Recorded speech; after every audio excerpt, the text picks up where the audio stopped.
బాగుంటుందండి. యువతకి ఉద్యోగ పరంగా, చదువు పరంగా, మామూలుగా పరిపాలన పరంగానే కానీ చంద్రబాబు నాయుడు గారు పవన్ కళ్యాణ్ సూపర్గా చేస్తారని మా నమ్మకం.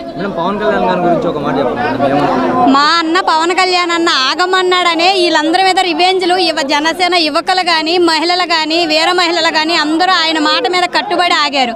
మా అన్న మాకు సంస్కారం నేర్పాడు. అమ్మ వాళ్ళు చేసినట్టు మీరు చేయబాకండి, మనకంటూ మనం అభివృద్ధి చేసుకోవడానికి వచ్చాం, మనం అభివృద్ధి చేసుకుందాం అన్నాడు. ఆ మాట చాలదన్నా చెప్పండి. పవన్ కళ్యాణ్ గారి మాటకే మీరు కట్టుబడి ఉంటామంటారా? కన్ఫామ్ గా అక్కడ పవన్ అన్న మాటకి, గుడివాళ్ళ వెనిగల రామన్న మాటకి, పార్లమెంట్ లో బాలసూరి గారి మాటకి మేము కట్టుబడి ఉంటాం. గుడివాడ మేడం? అవునండి. గుడివాడలో కొడాలని ఎదిరించే మొగోడు లేడు, ఎవడు లేడు. వచ్చాడుగా రామన్న వచ్చాడు, అక్కడ బాలసూరి అన్న వచ్చారు. ఇంకేంటండి, డిపాజిట్లే లేకుండా చేసాం. అత్యధిక మెజార్టీ. ఆ రోజు ఎన్టీఆర్ కూడా లేని మెజార్టీ ఈ రోజు రామన్న గారికి వచ్చింది. కొడాలని గారు కూడా జగన్ అన్నని దింపే మొగోడు ఇంకా పుట్టలేదు అన్నాడు.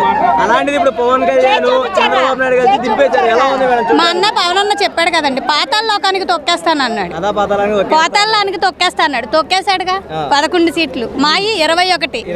మరి అది 2 ఎంపీ. మేడం ఎలా ఫీల్ అవుతుంది మేడం? పవన్ కళ్యాణ్ గారు పిఠాపురంలో గెలిచారు, అత్యధిక మెజారిటీతో గెలిచారు. ఎలా ఉంది? మాకు చాలా పండగగా ఉంది, సందడిగా ఉంది, సంబరాలు ఇంకా చేసుకుంటాం. మేడం గాజువాకలో ఒకప్పుడు పోటీ చేశారు, గతంలో 2 చోట్ల పోటీ చేశారు, గాజువాక కానీ భీమవరం కానీ. 2 చోట్ల వదులుకున్నారు ప్రజలు, కానీ పిఠాపురం ప్రజలు పట్టుకున్నారు. వాళ్ళు ముందే మాట ఇచ్చారండి, వాళ్ళు ముందే మాట ఇచ్చారు. మాకు పవన్ అన్న కావాలి, మేము గెలిపించి అసెంబ్లీకి పంపిస్తామన్నారు.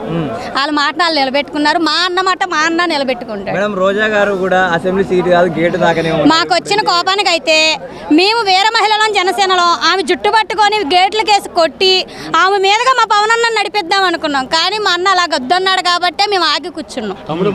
తాకలేమంది కదా, తనతోనే తన తలతోనే గేటు తీపిద్దాం అనుకున్నాం. మేడం ఒకప్పుడు మెగా ఫ్యామిలీ లేకుంటే రోజా పరిస్థితి ఏంటి మేడం? అడుక్కు తినేది, రోడ్డు మీద పడి అడుక్కు తినేది.